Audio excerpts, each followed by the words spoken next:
Bonjour à toutes et à tous et bienvenue dans votre journal. Il est midi, nous sommes le 15 décembre, voici les titres de l'actualité. Représentant le président de la République, Ayman Ben Abdelrahman, participe aujourd'hui à Washington à la clôture des travaux du sommet États-Unis-Afrique au niveau des chefs d'État et de gouvernement. Le Premier ministre a hier exposé les réalisations de l'Algérie et les grands pas qu'elle a parcourus dans plusieurs domaines.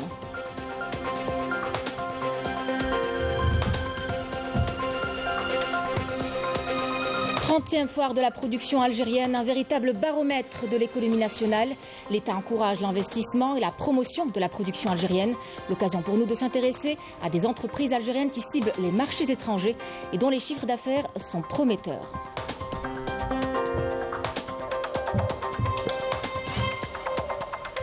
Réouverture du centre d'enfouissement technique de Rardaya, gestion et tri des déchets de plusieurs communes pour recyclage. Les pouvoirs publics ainsi que la société civile œuvrent à ce que la région soit un modèle en termes de protection de l'environnement, notamment Arsal Tafilelt, bien connu pour sa conception écologique.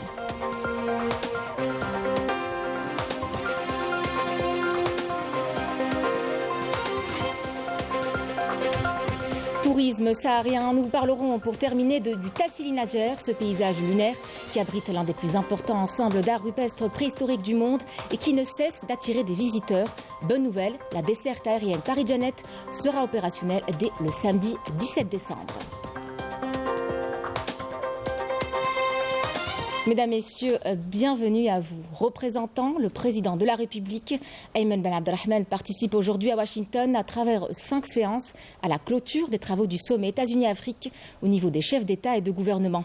Par ailleurs, le Premier ministre Ayman Ben Abdelrahman s'est entretenu avec la secrétaire américaine au commerce, Mme Gina Raimondo.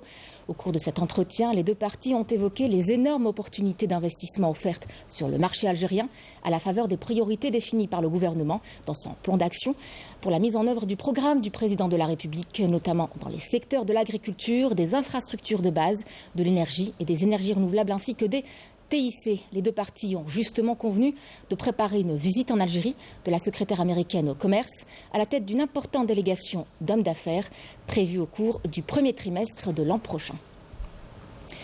Exposition multisectorielle, le label Made in Algérien ainsi que l'ensemble des segments de l'industrie sont présents à la 30e foire de la production algérienne au Palais des Expositions. C'est un véritable baromètre de l'économie nationale et l'État encourage l'investissement et la promotion de la production algérienne.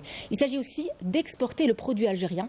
Zoom ce midi sur des entreprises qui justement ciblent les marchés étrangers et dont les chiffres d'affaires, vous le verrez, sont prometteurs. Abdeljabar Ben Yahya et Malika Belal. Elles sont les ambassadrices du Made in Algeria. Elles, ce sont ces entreprises spécialisées dans le textile, la sous-traitance ou encore la faïence.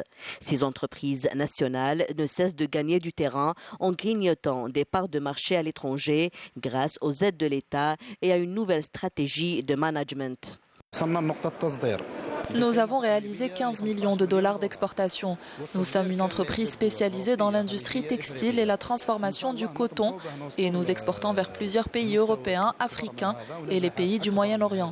En plus du textile, d'autres entreprises nationales se sont remarquablement déployées à l'international en lançant de nouveaux produits, ce qui traduit une politique résolue de conquête des marchés nationaux et internationaux. Nous sommes une entreprise algérienne spécialisée dans la fabrication de tapis, de moquettes, du gazon synthétique et le fil de tissage. Nous fabriquons des carreaux de faïence et en mosaïque. Nous avons su trouver notre place dans les marchés nationaux et internationaux. Actuellement, nous exportons vers 20 pays dans le monde, entre autres les États-Unis ou encore des pays européens et africains. L'entreprise nationale Orsum contribue à hauteur de 80% dans la réalisation du projet du siècle, qui est la ligne ferroviaire qui relie l'Algérie à l'Afrique. Le gouvernement tend à augmenter ce volume des exportations à 10 milliards de dollars en 2023, une augmentation qui ne peut se réaliser que grâce à l'exploitation optimale des capacités de ces entreprises. Le secteur de l'agriculture et son développement, une des priorités du gouvernement. Les produits agricoles algériens ont bonne réputation sur les marchés étrangers, notamment après la reprise des exportations après la pandémie. Plusieurs opérations sont menées par les investisseurs algériens à la conquête d'autres marchés, avec l'objectif bien sûr de faire connaître le produit algérien, mais aussi d'augmenter les exportations hors hydrocarbures. Badi Amrani. Ces belles tomates, ces beaux concombres, ces melons ou encore ces pastèques, tous ces produits agricoles algériens cultivés au nord ou dans le Grand Sud sont de plus en plus exportés vers les marchés africains, européens et américains. Elle est spécialisée aussi dans l'exportation, qu'on a fait dans les années précédentes, mais avec le Covid, on était un petit peu à l'arrêt. On a fait beaucoup de pays européens, on a fait les pays de Golfe,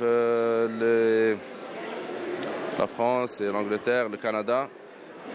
Et cette année, Inch'Allah, on compte reprendre les opérations d'export parce que les produits algériens sont vraiment demandés, surtout en France ou dans les pays de Golfe. Ils ont vraiment du goût, c'est bien calibré.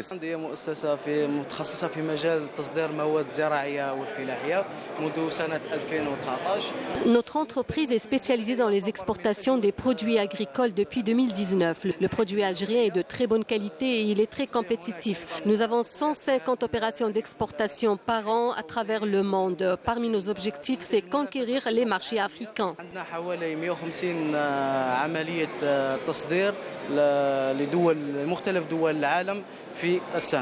Les produits habituellement exportés par la wilaya d'El-Oued sont les dattes et à nouveau les cacahuètes, en plus des plantes aromatiques, telles le gantos, le pyrètre, utilisé en phytopharmacie et exporté actuellement en Inde. Les produits agricoles algériens ne sont plus à faire connaître. Ils sont appréciés par les consommateurs locaux et se font de plus en plus connaître à l'étranger grâce à de nombreuses opérations d'exportation initiées par les opérateurs économiques nationaux qui sont regardants sur les normes internationales. On espère arriver à 80-100 tonnes par semaine. Tout type de tomates et melons, poivrons, piments. La tomate cerise. Et notre société, on a une certification Global Gap, c'est un certificat allemand, donc on peut exporter vers tout le pays du monde. Le gouvernement algérien encourage les exportations hors hydrocarbures. Les produits agricoles en font partie. Les prévisions tablent sur un chiffre de 7 milliards de dollars d'exportation en 2022 en hors hydrocarbures. Le patronat se dit optimiste quant aux résultats qui seront obtenus d'ici 2030. Je vous parle d'exportation générale. Le CREA, le 20 novembre, a organisé un forum de haut niveau. Et les recommandations de ce forum, qui sont au nombre de 30 recommandations, et dans la finalité, si elles venaient à être, Inch'Allah, concrétisées, et puisque la volonté y est, donc c'est d'atteindre un niveau d'exportation de 30 milliards de dollars à horizon 2030, Inch'Allah. Hors hydrocarbures, bien sûr. La foire de la production algérienne est une occasion pour les exposants algériens de faire connaître leurs produits et leur savoir-faire. Ils échangent leurs expériences, même dans le domaine de l'export. Leur objectif, augmenter les exportations hors hydrocarbures. L'agriculture est un secteur que l'État encourage et place parmi ses priorités. Alors justement, pour en parler davantage, nous avons en direct de la SAFEX notre journaliste Wessila Bouchareb. Wessila, bonjour. Vous êtes à la foire de la production algérienne. Alors comment se déroule cette troisième journée de foire ? Bonsoir Nour.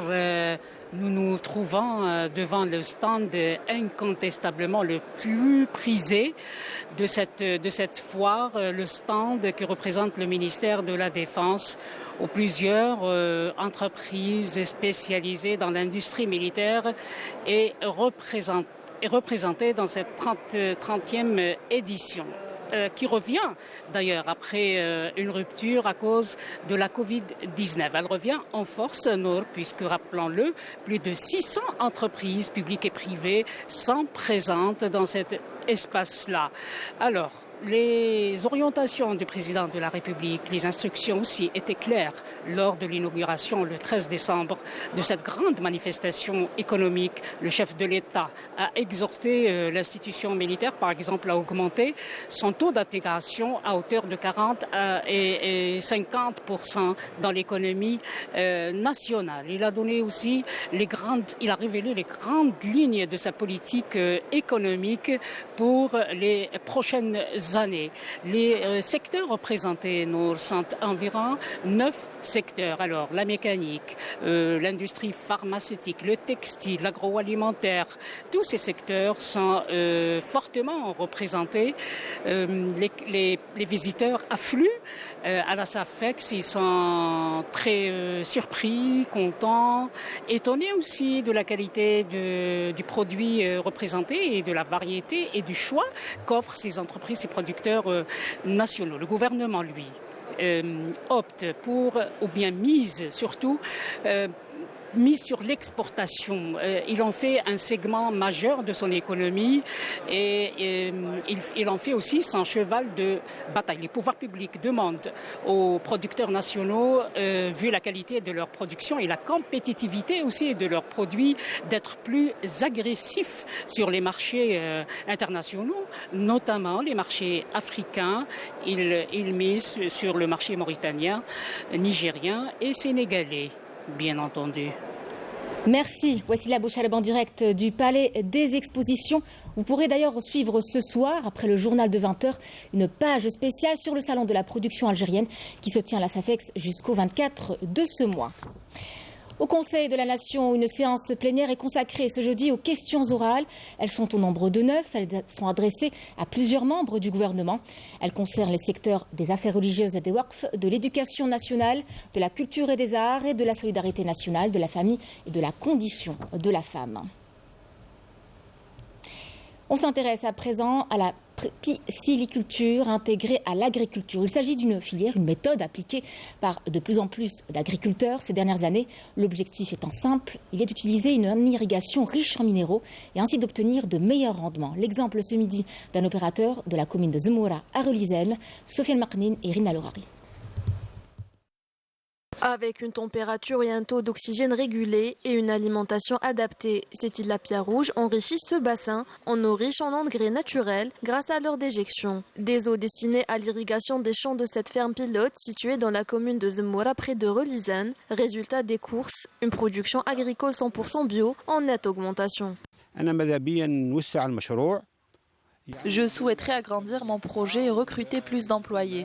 J'espère que les agriculteurs utiliseront cette technique durable qui m'a permis d'obtenir un très bon rendement sans utiliser aucun pesticide. Au début de son activité, il y a déjà 4 ans, cette ferme a bénéficié du suivi des services de la pêche et de la production halieutique, lui permettant de produire jusqu'à 10 tonnes de tilapia rouge annuellement.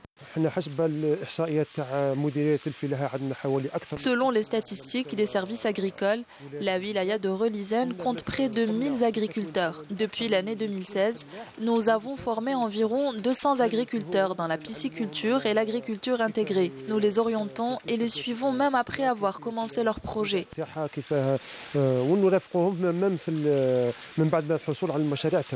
L'intégration de la pisciculture à l'agriculture, une démarche qui permet d'intensifier la production agricole et halieutique tout en créant de l'emploi.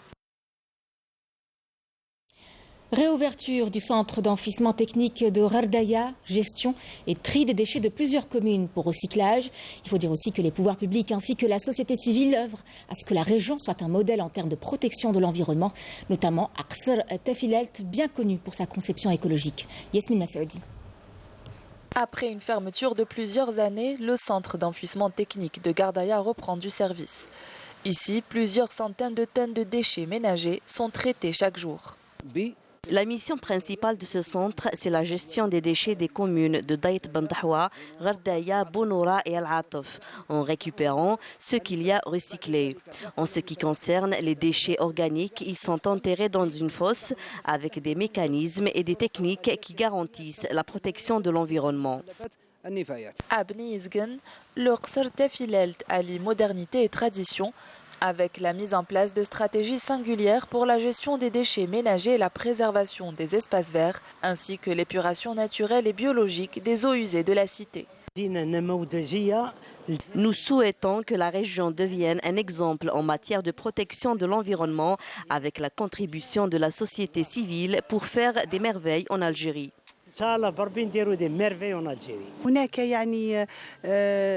Il y a une volonté politique de la part du gouvernement algérien, mais aussi des citoyens pour la protection de l'environnement. L'Algérie a d'importantes potentialités et de compétences pour le développement des énergies propres. Nous appelons les jeunes à se diriger vers l'investissement dans ce domaine, notamment à Qsar Tafilelt, qui est un exemple à suivre.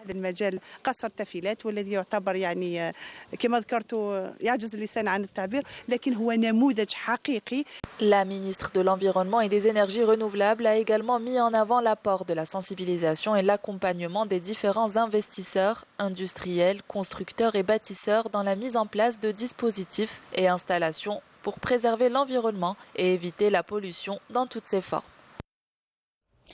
Conférence de solidarité avec le peuple sahraoui sous le thème Sahara occidental, dernière colonie en Afrique. Une situation qui persiste 62 ans après l'adoption par l'Assemblée générale de l'ONU de la déclaration sur l'octroi de l'indépendance aux pays et peuples colonisés. La rencontre a hier abrité des universitaires, journalistes et parlementaires en présence de l'ambassadeur sahraoui. Couverture Yasmine Massoudi. L'Algérie a tout le temps soutenu tous les peuples des territoires colonisés qui aspirent à exercer leur droit à l'autodétermination. Concernant le Sahara occidental, l'Algérie ne cesse de rappeler que la seule solution, juste et durable à ce conflit, est celle qui permettrait au peuple sahraoui d'exercer librement son droit à l'autodétermination, conformément à la résolution 1514 de l'ONU. Des faits relevés lors de ce séminaire de solidarité avec le peuple sahraoui. Je tiens à remercier l'Algérie pour l'organisation de ce type d'événement qui voit la participation de fervents défenseurs de la cause sahraoui connus sur la scène nationale et même internationale. Un événement qui voit la participation de jeunes également, ce qui prouve l'intérêt accordé à la cause sahraoui. Les participants ont dénoncé le non-respect de la légalité internationale et la complaisance de certains pays avec l'occupant marocain qui continue en toute impunité de faire subir au peuple sahraoui les pires exactions. L'ONU, malheureusement, vis-à-vis de la cause sahraoui, ne réalise pas la justesse et elle ne fait pas d'avance légale et au contraire, elle avance par poids et deux mesures. N'équilibre pas les décisions. Fidèle à ses principes immuables, l'Algérie a toujours joué un rôle prépondérant sur la scène internationale à travers un soutien continu aux causes justes. Des engagements qu'elle continue toujours de souligner devant les institutions continentales et internationales comme l'Union africaine et les Nations unies, dans le but de rappeler à la communauté internationale ses obligations historiques envers le droit des peuples à disposer d'eux-mêmes. Et puis, ces nouvelles attaques des unités de l'armée populaire de libération sahraoui contre les positions des forces d'occupation marocaines, particulièrement dans les régions de Gouiret Ould-Blel et Oudi-Damran, dans le secteur de Mahbes, leur infligeant d'importantes pertes humaines et matérielles le long du mur de la honte. Amnesty International accuse les autorités marocaines et espagnoles d'avoir contribué à la mort d'au moins 37 migrants subsahariens et d'avoir dissimulé la vérité. Les méthodes employées pour empêcher les migrants de pénétrer l'enclave de Melilla fin juin dernier ont conduit à ce drame, selon un rapport de l'ONG qui a recueilli de nombreux témoignages de migrants présents ce jour-là et analysé des vidéos et images satellites. Un mot de sport, de football avec ce mondial 2022 du Qatar. La France s'est qualifiée hier soir à la finale de la Coupe du Monde en battant sèchement le Maroc 2-0. La finale opposera donc dimanche 18 décembre à 16h la France à l'Argentine. L'Argentine qui a passé facilement l'écueil de la Croatie 3-0 dans la première demi-finale de ce mondial. Une finale qui, on le rappelle, coïncidera avec la fête nationale du Qatar. La sélection algérienne de football A' a été accrochée hier soir par son homologue mauritanienne 0 partout en match amical disputé au stade du 19 mai 56 d'Annaba à huis clos en vue du championnat d'Afrique des Nations CHAN 2022 prévu du 13 janvier au 4 février en Algérie. Les Verts disputeront un second test amical samedi face au Lion de la Teranga sénégalais, toujours au stade d'Annaba à 18h30, mais cette fois-ci en présence du public, dans ce qui sera un test event sous les regards des officiels de la Confédération africaine de football. Parlons à présent de tourisme saharien et du Tassili Najer, ce paysage lunaire qui abrite l'un des plus importants ensembles d'art rupestre préhistorique du monde et qui ne cesse d'attirer les curieux venus d'un peu partout dans le monde. Bonne nouvelle d'ailleurs, la desserte aérienne Paris-Janet sera opérationnelle à partir du samedi 17 décembre. Hicham Daou pour le reportage. Le Tassili Najer renoue avec ses intenses activités touristiques grâce à son aspect naturel des plus pittoresques, dû à la configuration géologique de son Sahara, auquel se greffe un fabuleux patrimoine archéologique. Le Tassili, avec sa Tadrar rouge, son joyau incontournable, reste une destination des plus prisées.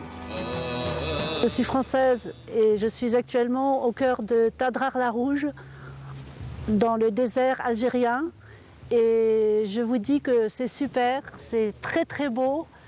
Il y a des peintures, des montagnes, du sable, des dunes. On est encadré par des Touaregs et la sécurité est très très bien faite. On mange bien, on dort bien dans le sable et tout est fantastique, c'est une décoration de rêve. Dans cette partie du Sahara, le temps s'est arrêté. La Tadrar rouge, l'un des plus fantastiques paysages désertiques. Les sites de Moulnaga ou de Timarzouga offrent aux amateurs des grands espaces, des dunes gigantesques d'un rouge unique. Personnellement, c'est la deuxième fois que je fais le voyage dans le massif du Tadrar. Parce que la première fois, le séjour avait été un peu écourté à cause du Covid. Donc ça m'avait tellement plu que j'ai eu envie de revenir pour découvrir, quoi. Et faire la randonnée à pied, c'est quelque chose de fabuleux parce qu'on découvre sans arrêt des paysages très très différents et tout change au fil de la journée selon la lumière. Et puis on a une équipe d'accompagnateurs qui s'occupe très bien de nous. Les visiteurs de ces lieux magiques confirment qu'il s'agit du plus beau désert au monde. Nous sommes ici au cœur du Tadrar. Après 3 jours de voyage à pied, de randonnée à pied, dans ce paysage de sable et de rochers ocre et noirs, nous sommes ce soir au coucher du soleil sur ces belles dunes de sable. Ça me donne envie peut-être de revenir encore une fois. Et vraiment, il y a le côté découverte et puis le côté expérience personnelle dans toute cette ambiance de groupe, avec des accompagnateurs qui sont aussi contents de se retrouver et qui mettent beaucoup de bonne humeur. Je ne connaissais pas l'Algérie, c'est mon premier voyage en Algérie et je peux vous dire que c'est comme ça. Le tourisme saharien reprend sa place dans l'univers du tourisme international. Et la destination Algérie, avec son grand désert, aspire à être la destination phare de la carte touristique mondiale. C'était le journal de la rédaction. Merci à vous de l'avoir suivi. Tout de suite, votre journal météo avec Amel Haribi. Excellente journée à tous sur Canal Algérie. À demain.